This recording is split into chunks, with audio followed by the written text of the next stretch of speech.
One of my previous video essays I made was titled Art vs. Commerce, How Much Is It Worth Selling Out?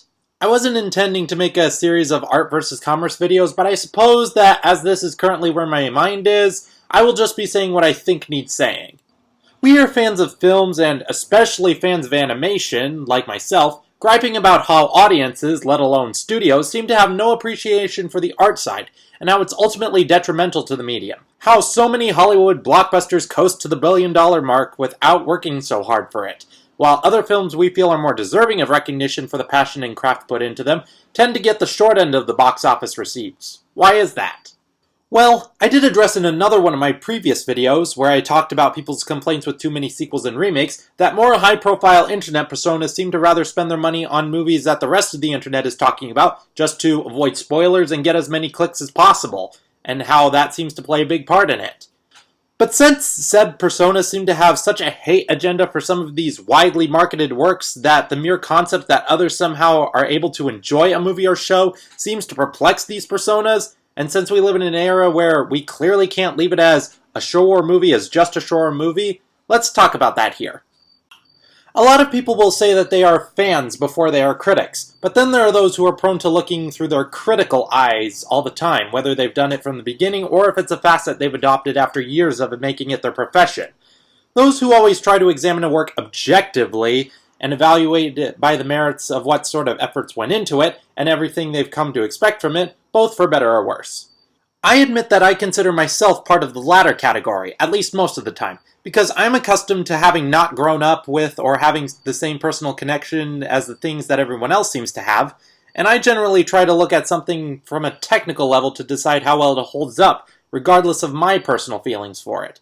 I'm one who thinks that there is a great distinction between how much I like something and how good I think it is. Whenever I hear it suggested that I turn my brain off to enjoy something, I just don't comply with that.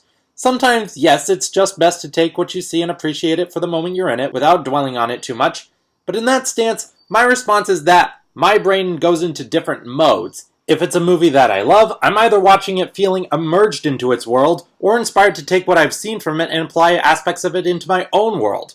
If I'm watching something I don't like, or one particularly bad scene from something that I otherwise do like, I like to put on my Mystery Science Theater 3000 mode. It keeps my mind going in a healthy, intelligent way and helps me not to be overtaken by the prominence of negative emotions. Because, let's face it, as human beings, we are generally more concerned with what touches and benefits us personally than what's regarded as high art, or what can be classified as a masterpiece. So here I feel is a good opportunity to take the time to discuss what is good art exactly, and more importantly, who is it for? In the video I made about selling out, I talked about how Calvin and Hobbes creator Bill Watterson was recognized both positively and negatively for being a more adamant defender of the newspaper comics as an art than most other cartoonists.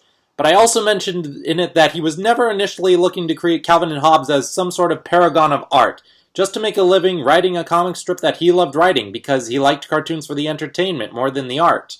Remember those days in school when you would go on a field trip to your local art museum, the teacher would ask you what your favorite art piece was, and you would just kind of blank out? You would say, well, that one piece had pretty colors, I guess, or that one sculpture looked kind of funny, but basically it was just to give your teacher an answer you just assumed that she wanted to hear. Other instances, you can just say that you went to the Louvre and got your picture in front of the Mona Lisa just to say you went and saw the real Mona Lisa.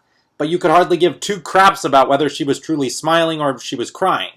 If you were a casual museum tourist of any age who looked at this painting of Icarus, the most you would probably take at a glance would be it's about a farmer, a sailor, and someone walking down the road, and another person splashing around in the sea, and just pass it by after a few seconds. If you had more experience in life and understood what an existential crisis might feel like, you might better understand the gravitas of the piece. You might recognize the tragic and horrific prospect of how if you were to fly too close to the sun and end up falling into the sea, the rest of the world would just continue on with their daily lives and hardly take notice. While some of us probably don't like to admit it, as kids, we have less love for the art part of entertainment that we consume. Most of us fall in love with the merchandising first, even when we're enjoying the books, movies, or shows they're based on. Think about it for a minute. I'm sure that a good chunk of you people out there who loved that plushie or action figure you would snuggle up with in bed when you were just 4 years old, I bet it really made you feel secure at night. Then, as we got older, we became more exposed to what the world can really be like. Our tastes have changed and we found other forms of entertainment that depicted other facets of our reality that we had to come to terms with in our later years, and resonated with us on whole other emotional levels. From our elementary years, to our teen years, to our young adult years, and oftentimes it didn't matter to us how objectively well crafted these were. It just mattered that they were entertaining us and or helping us through tough times in our lives. And there are even these instances of works that have remained through us all of our lives and have never lost meaning to us as individuals. Whether it's one obscure piece that only one individual knows and values, or if it's a very popular piece that is valued by thousands of individuals. I'm certain that most of us, if not all of us, have probably been at that stage in our lives where we appreciated the stuff that touched us personally. And that was probably more pop culture based stuff and more contemporary stuff than what's generally classified as high art. When I was growing up, I tried hard to convince my parents and myself that the entertainment that I was consuming had value and was not just mindless banter and fluff, just so that they wouldn't threaten to tell me that I couldn't watch TV anymore instead of doing homework or chores or going out to get some fresh air. Then when I got to college and lived by myself, watching movies and shows would occupy most of my time, like I was free and I could once again further explore and garner newfound appreciation for the art aspects of them. Also thanks to the fact that I could talk about them as much as I wanted as my field of study. And with the advent of the internet also gave me the stark realization at just how many movies or shows I'd missed growing up or had never come to appreciate or understand until hearing other people's assessments and perspectives. It's also thanks to the advent of the internet that being a geek, as in a fanatic of movies, video games, or shows, is regarded as something to be celebrated instead of grounds to classify said person as a loser with no social life. One thing that most animation fans fight so much to prove, apart from the claim that animation is a medium for all ages, is that great art can come in all forms, be it a wacky, comical 7-minute cartoon from Western culture, or an expertly crafted 2-hour anime. Even something with an absurd inception as a toy commercial. Art is essentially about creating something. Technically, even John K's Cans Without Labels is an art in its own sense.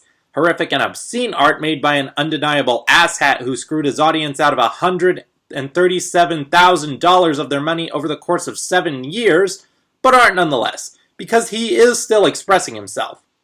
You may have heard at some point in your life the saying that art is basically garbage we try to justify the existence of, but we have seen that art has real value to mankind's existence. It is essentially our primary exposure to our history, and it's what we perceive as going to be our primary catalog of information to any hypothetical intelligent life forms who discover what remains of us after our species has just disappeared.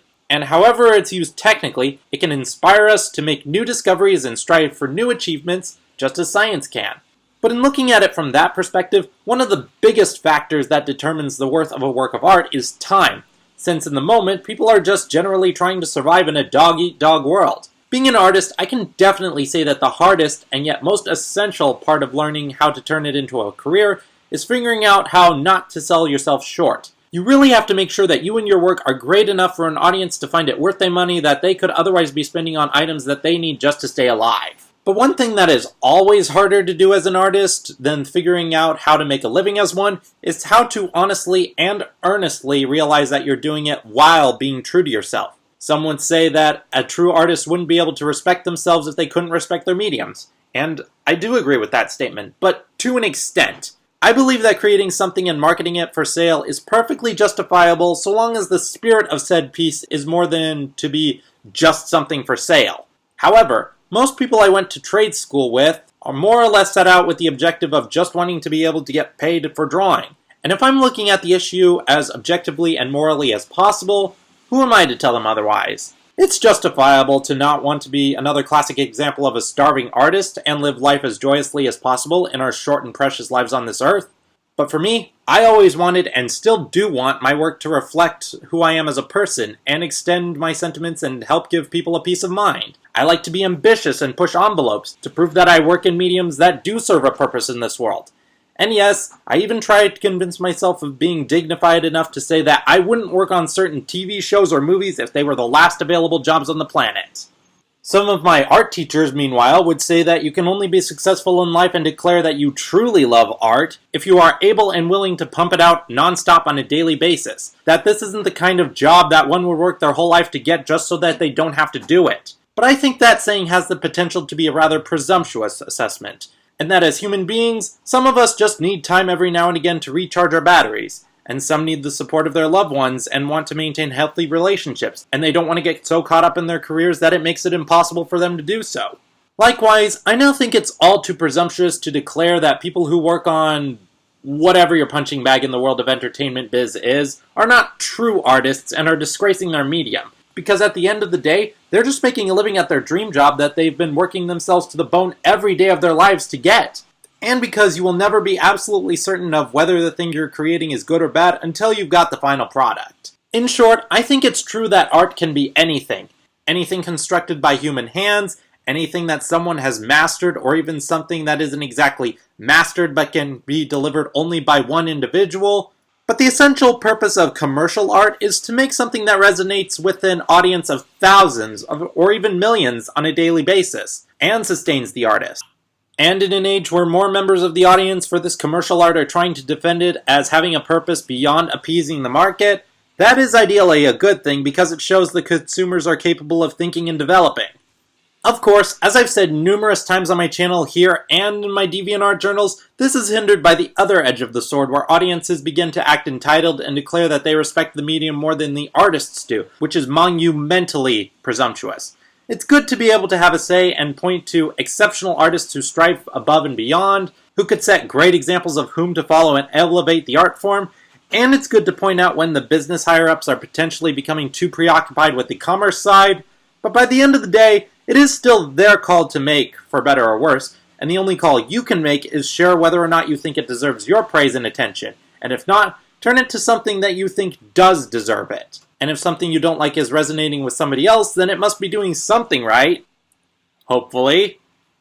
Thank you so much for tuning into this video. I just got back from my week-long vacation to Cabo San Lucas, and it was actually a major refresher.